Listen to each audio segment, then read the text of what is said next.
નમસ્કાર દર્શક મિત્રો, હું આસ્થા તિવારી જનાદેશ ન્યૂઝમાં તમારું સ્વાગત કરું છું। નિહાળીએ આજના મુખ્ય સમાચારો।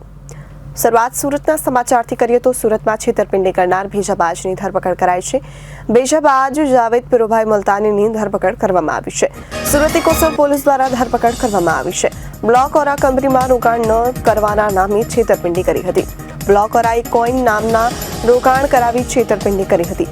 આરોપીએ દરરોજ 1% લેખે વળતર આપવાની લાલચ આપી હતી। રોકાણકારો પાસેથી બ્લોક ઓરા કંપનીમાં રોકાણ કરાવી કોઈ વળતર નહીં આપી છેતરપિંડી કરાઈ હતી। આરોપીએ 13 જેટલી આઈડીઓ જનરેટ કરાવી કુલ ₹51 લાખ રોકાણ કરાવ્યા હતા। ફરિયાદી શ્રી મોહમ્મદ અકરમ દ્વારા ઇકોસેલમાં ફરિયાદ આપવામાં આવેલ।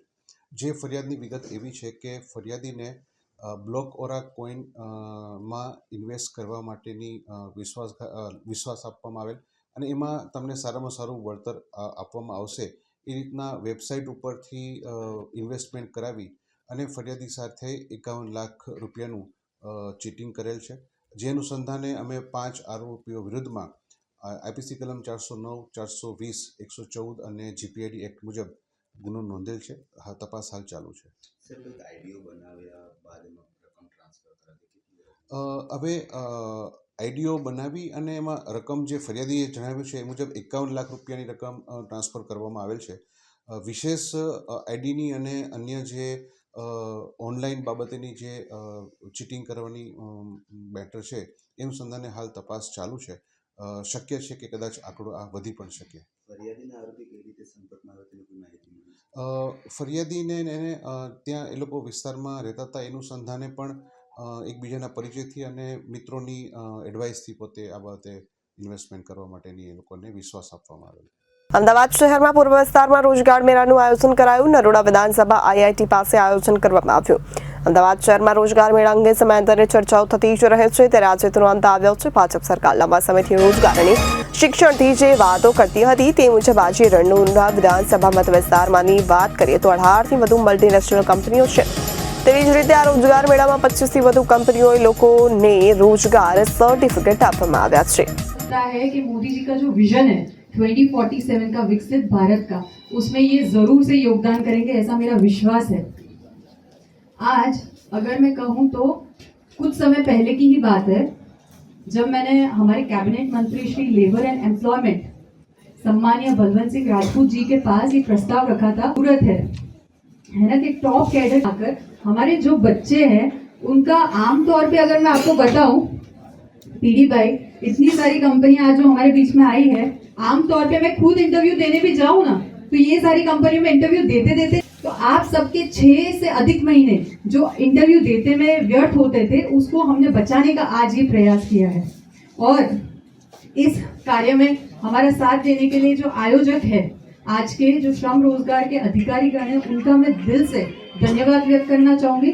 और साथ ही साथ यहाँ पे जो आईटीआई की टीम है जिन्होंने खूब मेहनत करके आज का ये जो कार्यक्रम है उसको सक्सेसफुल बनाने का जो प्रयत्न किया है, उनका भी मैं आभार व्यक्त करना चाहूँ।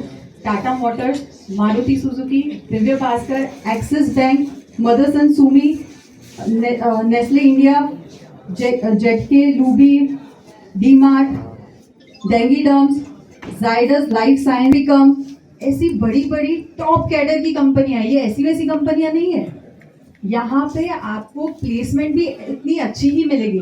मुझे ये भी पता चला कि दिव्य भास्कर की जो सबसे बड़ी अच्छी खासी जो पोस्ट होती है उसके लिए भी रिक्रूटमेंट के लिए आज हमारे पास टीम यहाँ पे मौजूद है। तो ये सभी कंपनियों का भी मैं धन्यवाद कहना चाहूँगी कि आपने हमारे विस्तार को ये मौका दिया।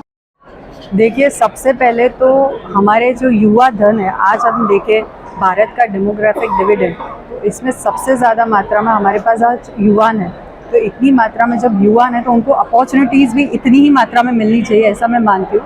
सेकेंड, आज का ટ્રેનિંગ દરમિયાન जो યુવાનો ખૂબ સારું કામ કરશે તો કંપનીમાં એબ્સોર્બ થશે અને એમનું ઉજ્જવળ ભવિષ્ય બનશે।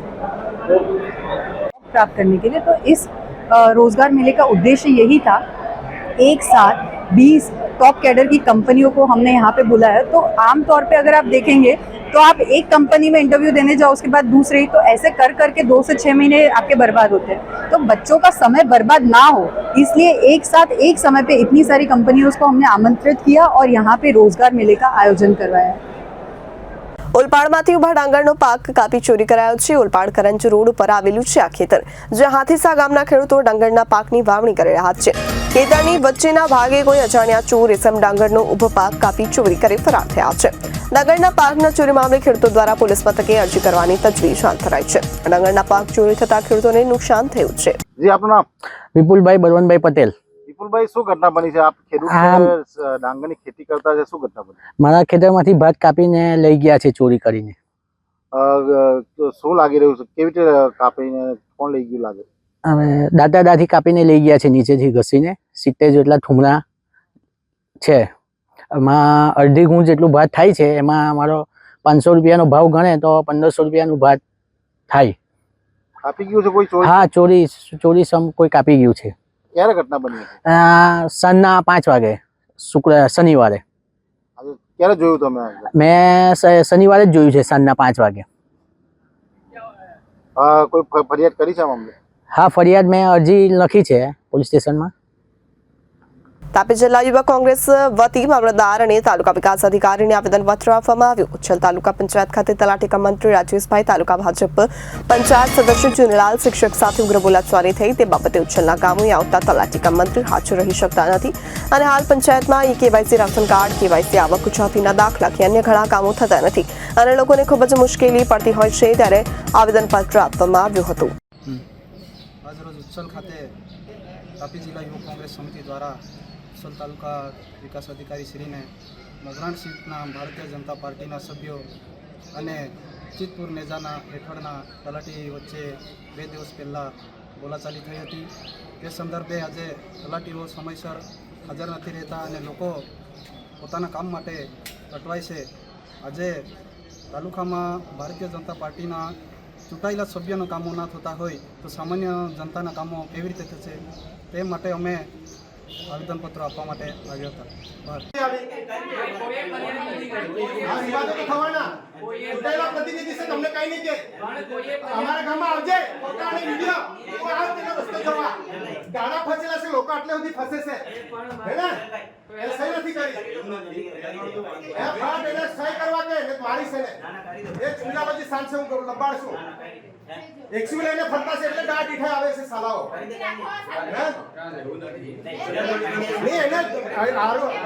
કુકરમુંડામાં અંગ્રેજી ગુજરાતી એક જ વાટામાં થઈ જાય, બીજો વાટો થયો મારો એને જ કરાવેલું છે મારી પોરીનો। એ હું સાક્ષી ઓધવાનો, હું પોતે સાક્ષી છું, હું પોતે બંધારણ છું। શાંતિથી નોકરી કરો ને, લેટ ગો કરો। આવું બધું જોવા જાય તો હેલ્મેટ પહેરીને નીકળ ને, તમે દંડાથી મારા कम से कम आटलू तो करावी लागे। मेरे वो तालुका पंचायत सभ्य से ने आ तुमने अरे હું જોઈતું છે તમે હું એ આ છે ને આ થઈ જાય મારા ગામના જ લોકો રહે, કોઈ બી કરી દે તો બી ચાલશે। અરે કરી દો, તમે કઈ બી કરતા તમે કરો, તમે કરો। નહીં અમે કઈ નથી, સિગ્નેચર જોઈએ એ નીકળે નહીં અને બધા અહીંયા અટકે માર ખાય એની સાથે સહી કરે મને। અહીંયા મને કોઈ નહીં જોઈએ, ટ્રાફિકની સહી જોઈએ જાતિ આવકના બધામાં। આ 15 દિવસ થઈ ગયા, અહીંયા કાયદા અલગ ચાલતા છે, દેશ એક છે, રાજ્ય એક છે। કુકરમુંડામાં હાથે જ આપી દે, અહીંયા મારે બેવિધિ કરવાની, એને નથી અક્કલ। ઓળખાણ આપેલી છે પહેલી મુલાકાતમાં મુખ્ય શિક્ષક ટાવલીનો છે। આધાર કાર્ડ માટે 2500 નો પગાર લેવ છું, 75000 પગાર લેવ। એ સરકારે મને કામગીરી કરવાની કે હું અહીંયા અટવાઈ નીચે અહીંયા બે કરીને ગયો, ઉપર 8 એન્ટ્રી મારી।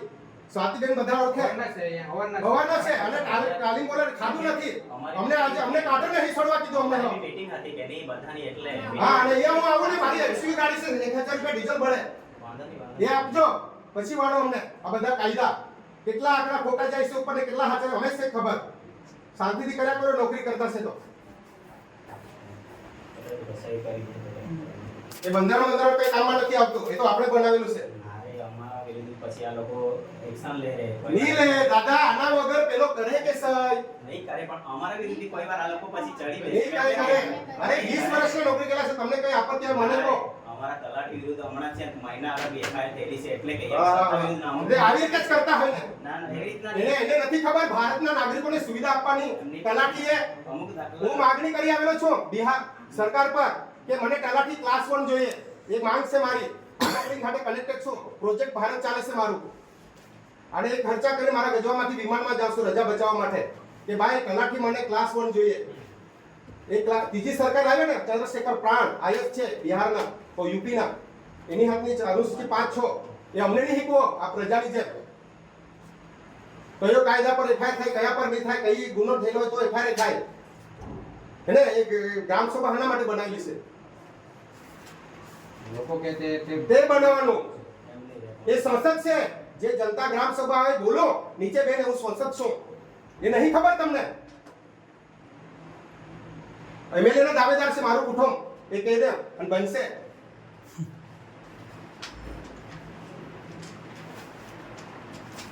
અને આઈએસ ઓફિસર બી છે મારા ઘરમાં, આઈપીએસ બી છે, ડોક્ટર બી છે, ઇન્કમ ટેક્સ ઓફિસર બી છે. આ પૂછ લે એને,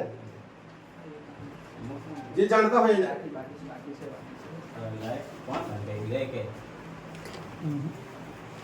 અને અમે તમે તો આજે આવ્યા, અમે 20 વર્ષથી છે અહીંયા નોકરી.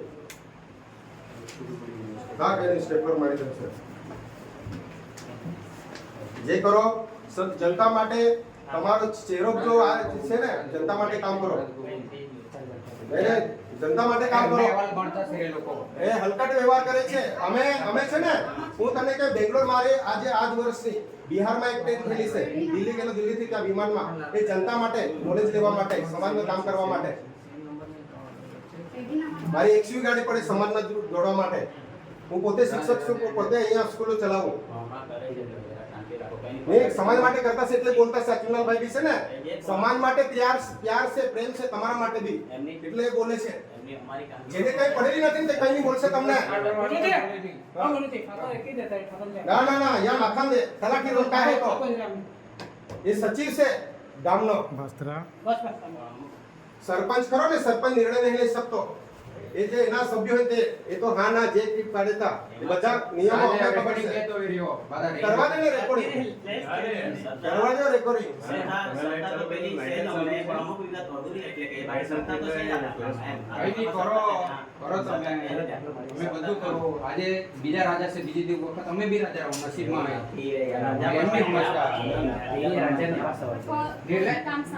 ના શાંતિથી તેને છોડીને કેવી જવું જોઈએ ને, એક પર રહ્યો.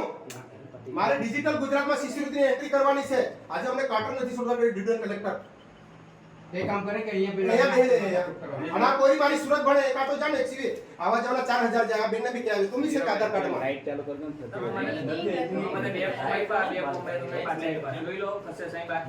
આ જાતિના દાખલામાં કરી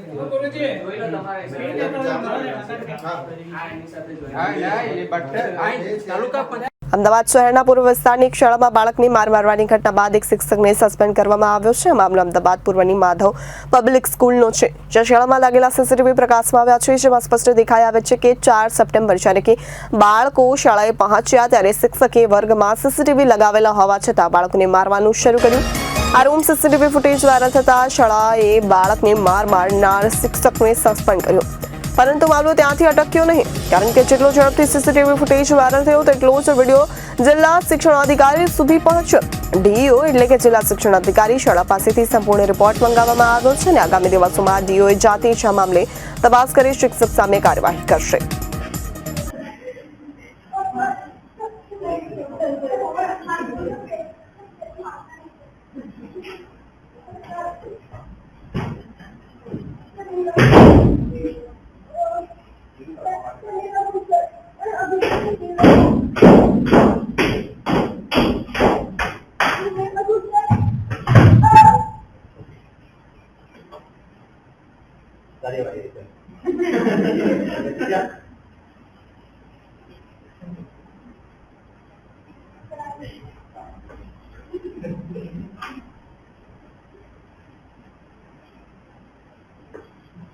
બોલિવૂડના અભિનેતા એવા ગોવિંદાનું શૂટિંગ થયા પછીનું પહેલું નિવેદન સામે આવ્યું છે. ઓડિયો પછી રિલીઝ થયો છે, જેમણે હેલ્થ અપડેટ આપી હતી. સાંભળો.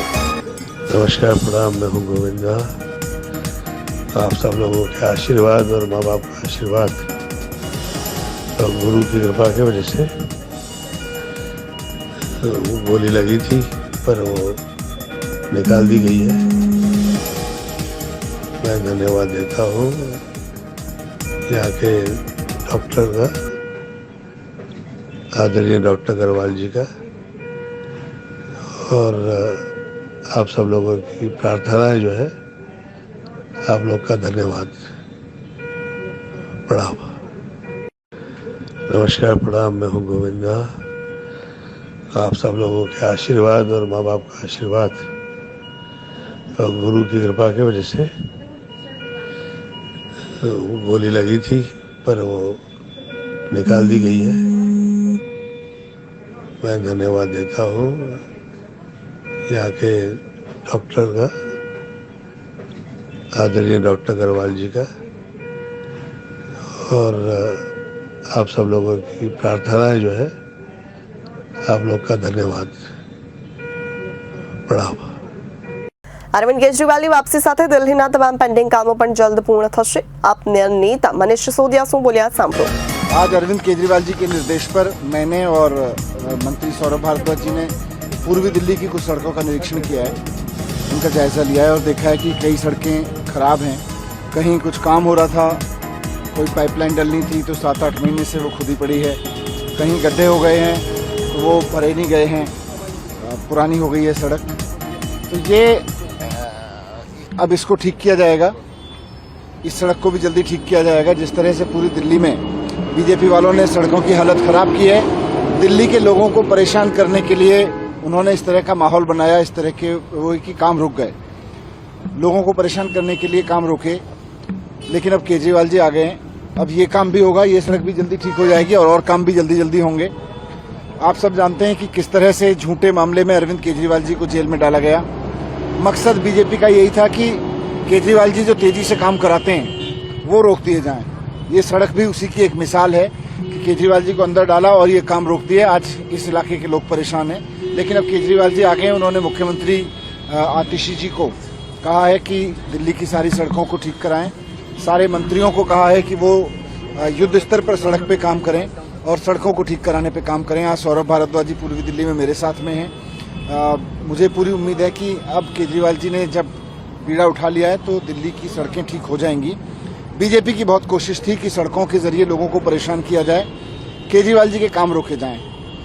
इन्होंने बहुत कोशिश की है केजरीवाल जी को रोकने की। आपको याद होगा जब 2015 में सरकार बनी थी तो कभी ऑफिसर्स के ट्रांसफर पोस्टिंग को कब्जा कर लिया, कभी इन्होंने ऑर्डिनेंस ले आए।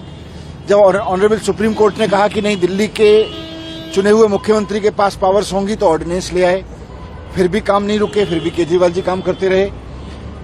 अब जब हर तरह से काम करते रहे तो फिर इन्होंने केजरीवाल जी को जेल में डाला, और जेल में डाला ताकि काम रुकें और लोग परेशान हों। थोड़ी परेशानी हुई भी है, लेकिन मुझे खुशी है कि अब बाहर हैं केजरीवाल जी और आ गए हैं, तो अब सब काम कराएंगे, कहीं कोई काम रुकने नहीं दिया जाएगा, सड़कों को भी ठीक कराया जाएगा। જો દિલ હાથ મિલાવીને મળે તો હુડ્ડા પણ સાથે અપાશે. સ્મૃતિ ઈરાનીએ રાહુલ ગાંધીને પડકાર ફેંક્યો અને શું બોલ્યા સભામાં તે સાંભળો. हाथ मिले हैं, दिल मिले हैं क्या, और वो मिलाप क्या जो मजबूरी में हो। मैंने कहा ना, अगर दलितों की इतनी चिंता है तो शैलजा जी को सीएम कैंडिडेट घोषित कर दें, और अगर हाथ मिलने से दिल मिल चुके हों तो हुड्डा जी भी उसका समर्थन कर ही देंगे। हाथ मिले हैं, दिल मिले हैं क्या, और वो मिलाप क्या जो मजबूरी में हो। मैंने कहा ना, अगर दलितों की इतनी चिंता है तो शैलजा जी को सीएम कैंडिडेट घोषित कर दें, और अगर हाथ मिलने से दिल मिल चुके हों तो हुड्डा जी भी उसका समर्थन कर ही देंगे। દિલ્હીના પૂર્વ ઉપમુખ્યમંત્રી મનીષ સિસોદિયાએ સોનમ વાંગચુકની ધરપકડ પર કહ્યું, ભાજપ દેશના દરેક રાજ્યને કેન્દ્ર શાસિત પ્રદેશ બનાવવા માંગે છે. કેન્દ્ર સરકારે સોનમ વાંગચુક અને લદ્દાખીઓને કોઈ કારણ વગર ધરપકડ કરી છે. भारतीय जनता पार्टी की केंद्र सरकार ने सोनम वांगचुक को दिल्ली के बॉर्डर पर गिरफ्तार कर लिया है। कौन है सोनम वांगचुक? आप तो जानते ही हैं, लद्दाख में रहते हैं, पूरे देश का उन्होंने खूब मान सम्मान बढ़ाया है। उनके इनोवेशंस, उनके एजुकेशन के आइडियाज़, समाज के लिए उनके आइडियाज़, पर्यावरण के लिए उनके काम, उससे पूरा देश लाभान्वित हो रहा है, सारी दुनिया लाभान्वित हो रही है। वो आदमी अपने कुछ लद्दाख के एमिनेंट लोगों को लेके, जिसमें वहाँ के सोशल वर्कर हैं, जिसमें वहाँ के आर्मी के रिटायर्ड लोग हैं, जिसमें वहाँ के समाज के लोग हैं अन्य वर्गों से, उनको लेकर आज दिल्ली बॉर्डर पे पहुँचे। उनका इरादा था कि 2 अक्टूबर को बापू के सानिध्य में बैठ के लद्दाख की स्थिति पे चर्चा करेंगे। कौन सी स्थिति पे? वही स्थिति जो भारतीय जनता पार्टी ने लद्दाख से छीन ली है, लद्दाख के अधिकार जो छीन लिए हैं। क्या अधिकार छीने? लद्दाख कुछ साल पहले तक पूर्ण राज्य होता था, लेकिन लद्दाख को भारतीय जनता पार्टी ने यूनियन टेरिटरी बना दिया। सोनम वांगचुक और लद्दाख के बहुत सारे लोग इस मांग को लेके दिल्ली आ रहे थे कि साहब, भारत में लोकतंत्र है, संविधान में लोगों को अपनी सरकारें चुनने का अधिकार है, राज्य सरकार चुनने का अधिकार है, हमें अपनी राज्य सरकार चुनने का अधिकार दो, लद्दाख को पूर्ण राज्य का दर्जा वापस करो, ये जो आपने यूनियन टेरिटरी बना दिया है, इस मांग को लेके वो आ रहे थे दिल्ली। गांधी समाधि पे बैठने आ रहे थे, 2 अक्टूबर के दिन बैठने आ रहे थे, लेकिन केंद्र सरकार ने पूरी फोर्स लगा के उनको दिल्ली में बॉर्डर पर घुसने से पहले अरेस्ट कर लिया। उनको अभी थाने में बंद करके रखा हुआ है। ये कर क्या रही है केंद्र सरकार? दिल्ली तो सबकी है, उत्तर प्रदेश वालों की भी है, कर्नाटक वालों की भी है, कश्मीर से लेकर कन्याकुमारी तक हर भारतवासी का अधिकार है, दिल्ली उसकी है। पहले आपने पंजाब से आए हुए किसानों को रोक लिया, आज लद्दाख वालों से रोक लिया। क्या लद्दाख वालों की दिल्ली नहीं है? क्या पंजाब वालों की दिल्ली नहीं है? आप कहीं किसी को भी दिल्ली में घुसने से रोक लेते हैं सिर्फ इसलिए क्योंकि वो पूर्ण राज्य का दर्जा मांग रहे, क्योंकि वो राज्य का दर्जा मांग रहे। भारतीय जनता पार्टी की साजिश है। मैं सोच रहा था क्यों उन्होंने सोनम वांगचुक को गिरफ्तार किया, कि सोनम वांगचुक आज जो आवाज उठा रहे हैं, जिस खतरे की आवाज उठा रहे हैं, वो सिर्फ लद्दाख का नहीं है, पूरे देश का है। भारतीय जनता पार्टी पूरे देश में हर एक राज्य को यूनियन टेरिटरी बनाना चाहती है। सोनम वांगचुक इसके खिलाफ आवाज उठा रहे हैं। इसी के खिलाफ आवाज उठाते हुए वो लद्दाख की आवाज लेके, लद्दाखियों के साथ लेके, लद्दाख से पैदल चलते हुए, पदयात्रा करते हुए यहाँ पहुंचे हैं दिल्ली बॉर्डर पर। उनको गिरफ्तार कर लिया एक ऐसे आदमी ने जिसने पूरे देश का नाम बढ़ाया हो। आपका क्या बिगाड़ा है? वो आतंकवादी है क्या सोनम वांगचुक? वो अपराधी है सोनम वांगचुक? एक आवाज लेके तो आपके पास आ रहे हैं, उनको आने दो दिल्ली। आप उनको अरेस्ट क्यों करते हो? बीजेपी ने जो फॉर्मूला बनाया है कि हर एक राज्य को धीरे धीरे टेक ओवर करके यूनियन टेरिटरी बना दो। आज सोनम वांगचुक लद्दाख की उस आवाज को लेकर दिल्ली आ रहे थे, आपने उसको अरेस्ट कर लिया। इस आवाज को आप दबा नहीं सकते। पूरा देश आज सोनम वांगचुक के साथ खड़ा है। आम आदमी पार्टी नहीं, पूरी दिल्ली नहीं, पूरा देश सोनम वांगचुक के साथ खड़ा है। उन पर गर्व है और हमें शर्म आती है कि केंद्र में ऐसी सरकार बैठी हुई है जो देश के किसी नागरिक को दिल्ली में आने से रोकती है। पहले पंजाब के लोगों को रोका, अब लद्दाख के लोगों को रोक रही है। कल धीरे धीरे पूरे देश के सभी राज्यों को यूनियन टेरिटरीज बना देंगे और उन राज्यों से कभी भी कोई दिल्ली आएगा तो इसी तरह से रोकेंगे। તમારી મર્યાદામાં રહો, મારાથી મોટો કોઈ ગુંડો નથી। ભાજપના ઉમેદવાર લીલારામના ખરાબ શબ્દો સાંભળો અને તમારો મત જણાવો। तो हम प्यार से चुनाव लड़ेंगे। अगर आप कोई गुंडागर्दी दिखाना चाहेगा ना, फिर हमारे से बड़ा कोई गुंडा भी नहीं है। मैं साथियों में कहना चाहता हूँ, तो हम प्यार से चुनाव लड़ेंगे। अगर आप कोई गुंडागर्दी दिखाना चाहेगा ना, फिर हमारे से बड़ा कोई गुंडा भी नहीं है। मैं साथियों में कहना चाहता हूँ, तो हम प्यार से चुनाव लड़ेंगे। अगर आप कोई गुंडागर्दी दिखाना चाहेगा ना, फिर हमारे से बड़ा कोई गुंडा भी नहीं है। मैं साथियों में कहना चाहता हूँ। તો આ હતા અત્યાર સુધીના મુખ્ય સમાચારો। ફરીથી મળીશું નવી વિગતો સાથે। ત્યાં સુધી જોતા રહો જનાદેશ ન્યૂઝ। નમસ્કાર।